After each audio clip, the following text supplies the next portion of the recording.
হে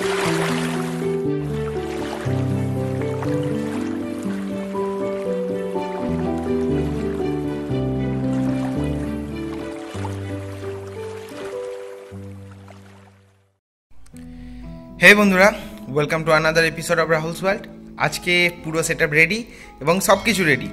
তো আজকের এই ভিডিওতে আমি আপনাদের একবার ছোট্ট করে সব কিছু দেখাতে চলেছি এবং আমি দিনের বেলায় শ্যুট করছি, লাইট ফাইট সব অফ করেছি, লাইটও অ্যাড করে দিয়েছিলাম।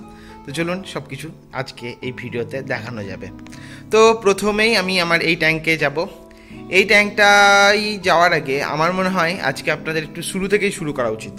তো এখানে একটা স্টোরি বলবো। আজকের ভিডিওটা বানানোর উদ্দেশ্য হচ্ছে একটা স্টোরি বলা, স্টোরিটা আপনাদের লাইভ দেখানো।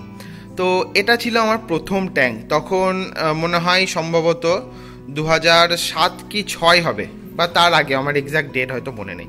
তখন এই ট্যাঙ্কটাকে কিনেছিলাম 570 টাকা, 550 টাকা দিয়ে কিনেছিলাম। এটা ছিল, আর এটার সাথে এই যে দেখছেন একটা টিনের ঢাকনা, এই অ্যালুমিনিয়ামের বা টিনের ঢাকনাটা ছিল।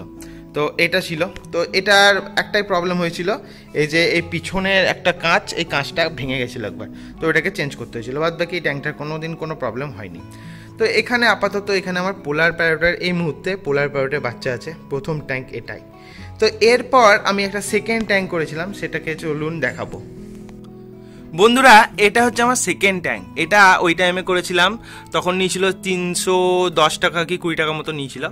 এটাই কি হয়েছিল, এটা আমি তখন বেটা ফিশ রাখার জন্য এই ট্যাঙ্কটাকে তখন ওই মুভমেন্টে করেছিলাম। এটা 2 ফিটের একটা ট্যাঙ্ক এবং ছোট ট্যাঙ্ক, 2 ফিটের একটা ট্যাঙ্ক ছিল।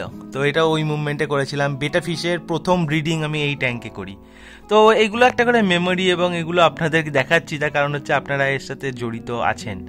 আমার ফিশ কিপিং এর সাথে তো আপনারাই জড়িত আছেন, তাই আপনাদের এইগুলো এক এক করে বলছি। তারপর ওর পর আর একটা অ্যাকোরিয়াম বানানো হয়, সেটা হচ্ছে এই অ্যাকোরিয়ামটা, যেটা আপনাদের দেখাবো। এই অ্যাকোরিয়ামটা, এটাও একটা ছোট্ট বেটা ফিশের জন্যই তৈরি করা হয়েছিল। তো এটাও একটা বেটা ফিশের ট্যাঙ্ক আপনারা বলতে পারেন। এরপর যে অ্যাকোরিয়ামগুলো হয় সেটা হচ্ছে এই অ্যাকোরিয়ামটা। এই অ্যাকোরিয়ামটা এরপর বানানো হয়। এর পরবর্তী যে সকল অ্যাকোরিয়ামগুলো ছিল সেগুলো আর আপনাদের আমি দেখাতে পারবো না। তার কারণ হচ্ছে এরপরে আমার যে সেট আপগুলো ছিল আপনাদের এই ঘরটার মধ্যে ছিল। তো ওই ঘরটার মধ্যে আমার প্রায় 26খানা ট্যাঙ্ক ছিল। সেগুলো সব আমাকে একটা কারণের জন্য, আপনারা কম বেশি সকলেই জানেন, এটাকে আর ডিটেলে বলছি না, একটা কারণের জন্য আমাকে পুরো ট্যাঙ্ক, এগুলো ট্যাঙ্কের র্যাক সব কিছু সেল করে দিতে হয়েছিল।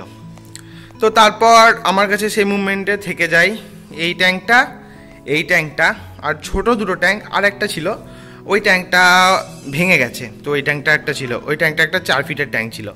তো ওই ট্যাঙ্কটা এই ঘরে থাকতো, এই ঘরটার মধ্যে থাকতো।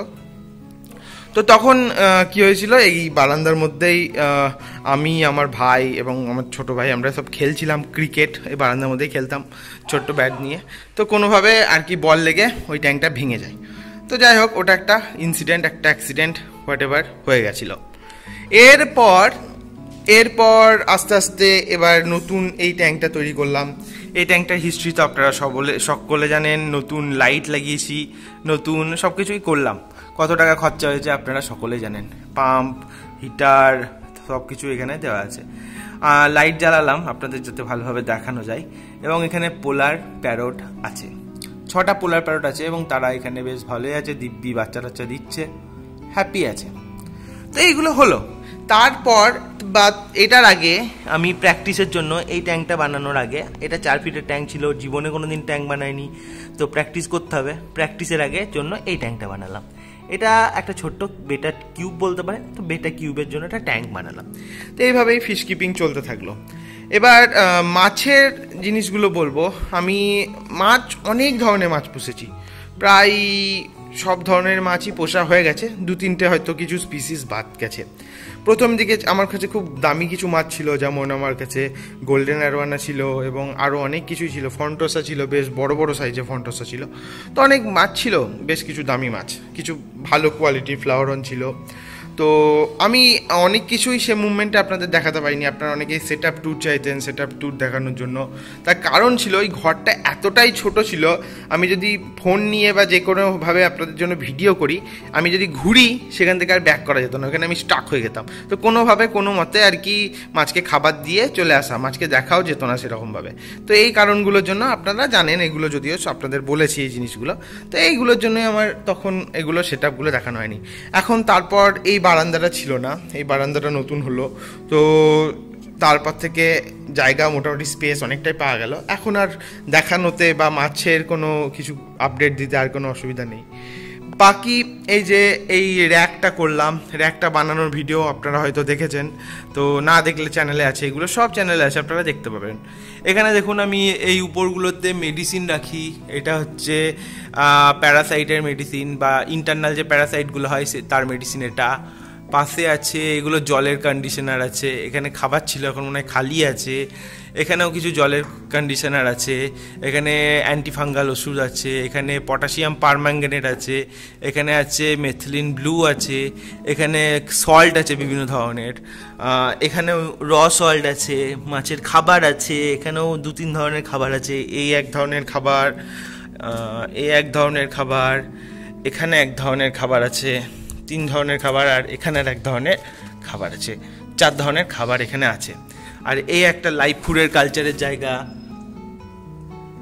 এখানে আমরা খাবার কালচার করি যেটাকে বলা হয় মিলওয়ার্ম, তো মিলওয়ার্মেরও কালচারের জায়গা আছে। তো এইভাবে একটা পরিপূর্ণ সেট আপ আপাতত এখানে আমি তৈরি করতে পেরেছি। তো এইগুলোই এর মানে 2021 অবধি আমার এত দূরই হয়েছিল। এর আগে 2020-র দিকে যখন আমার শুধুমাত্র এই ট্যাঙ্ক এবং এই ট্যাঙ্কগুলো এবং ছোটো দুটো ট্যাঙ্কগুলো সম্বল ছিল, তো তখন খুব মাছ বেশি ছিল না। তারপরে আপনারা জানেন 2020-র দিকে লকডাউন শুরু হলো, করোনা ভাইরাস নামক নাটক এলো। তো এই নাটকের জন্য সব কিছুই বন্ধ হলো, দেশের ইকোনমি ডাউন হলো, মানুষের স্বাস্থ্য গেল, সব গেল। তো এই নাটকটাকে এখনও চলছে, কতদিন টানবে আমি জানি না। আর আমি এটা নাটক কেন বলি আপনারা সকলেই জানেন। তো যাই হোক, তো তারপর এইসব হলো, এইসব হওয়ার জন্য ফিশ কিপিংটা অনেকটাই কম হয়ে গেছিলো। তখন শুধুমাত্র যে স্টকে ফিশ ছিল, কারণ তখন সেলাররা ফিশ দিতে চাইছিল না বা ডেলিভারি পসিবল হচ্ছিল না, মাল আসছিল না এখান থেকে সেখানে, আর মাছের দামও খুব বেশি বেড়ে গেছিলো। তো সেই টাইমে মাছ কেনাটাও অনেক সমস্যা হচ্ছিল। তারপর একটা ফার্মে গেলাম, ফার্ম থেকে এই মাছগুলোকে নিয়ে এলাম। এদের এখন ট্যাঙ্কের টেম্পারেচারটা লো হয়ে গেছে বলে এদের অ্যাক্টিভিটি কমে গেছে। এই যে হিটারটা চালিয়ে দিয়েছি, ঠিক হয়ে যাবে। তো ট্যাঙ্কের টেম্পারেচারটা, এই হিটারটা একটু লুজ হচ্ছে, এই যে এই হিটারটা একটু লুজ করছে, তো তার জন্য কিছু প্রবলেম হচ্ছে। রাতে চালিয়ে দিয়েছিলাম, তো দেখছি হিটার লুজ হয়ে গেছে। এখন কী হবে, হিটার লুজ হয়েছে তো জ্বলেনি, তো সারা রাত চলেছে, জল ঠান্ডা ছিল, মাছগুলোর অ্যাক্টিভিটি খুব কম হয়েছে। নাহলে এগুলো খুব অ্যাক্টিভ মাছ, হাত দেখালে হাতের সাথে, তাও দেখুন কিছু মুভমেন্ট করছে, আঙুল দেখালে আসছে কিছু কিছু, নাহলে খুব অ্যাক্টিভ এদের। বাকি ইয়োলোগুলো তো বেরোচ্ছেই না, ওদের মনে হয় সন্ন্যাস নিয়ে নিচে ঠান্ডার জন্য। তো যাই হোক, এবার নিচের এদের যেমন টেম্পারেচারটাকে প্রপারলি আমাকে অ্যাক্লিমেটাইজ করা থাকে, তো সেই জন্য এদের টেম্পারেচারে ইস্যু হয় না। তো আমি একটু আগে সাইফন করলাম, জলটা দেখছেন চকচক করছে, তার কারণ হচ্ছে সাইফন করলাম, জল পুরো ক্লিন করলাম। তো এই জিনিসগুলো আপাতত করছি, আর এইভাবেই ফিশ কিপিংটা চালাচ্ছি। কিছুদিনের মধ্যে আমাকে আবার বাড়ি থেকে চলে যেতে হবে। 1.5 বছরের উপর, 2 বছরের কাছাকাছি বাড়িতে ছিলাম, ফিশ কিপিংটাকে বেশ ভালোভাবেই করেছি। এছাড়াও নিচে কিছু 3টে DIY সেট আপ করেছি, 3টে ফিশ বক্স দিয়ে, সেখানে 4টে মতো মাছ কিনে এনেছিলাম, গাপ্পি মাছ। সেই 4টে থেকে এখন প্রায় আমার কাছে 700-750টা গাপ্পি মাছ আছে, ওই 4টে থেকে করেছি। আপনারা এগুলো সব দেখেছেন। তো এইভাবেই ফিশ কিপিংগুলোকে স্টোরিগুলো আসছে। এটা বানানো, এটা আজকে কোনো কন্টেন্ট নয়, এটা একটা স্টোরি, একটা মোরাল, একটা জাস্ট চলছে আমার লাইফে এমন কিছু জিনিস, তারই একটা এপিসোড, যেটা আপনাদের জন্য আমি আজকে এই ভিডিওতে দিচ্ছি। তো আজ এই পর্যন্তই। ভিডিও ভালো লাগলে লাইক করবেন, আপনাদেরও স্টোরি আপনার সাথে শেয়ার করতে একদম মিস করবেন না। শুনবো আপনাদেরও স্টোরি, ভালো লাগবে শুনতে, কারণ ফিশ কিপারদের এই গল্পগুলো শুনলে একে অপরের মোটিভেশন বাড়ে, আপনারাও জানেন। তো আজ এই পর্যন্তই। ভিডিও ভালো লাগলে লাইক করে নেবেন, আপনাদের স্টোরি শেয়ার করতে একদম মিস করবেন না। আজ আসছি, দেখা হচ্ছে খুব তাড়াতাড়ি, ততদিনের জন্য গুড বাই।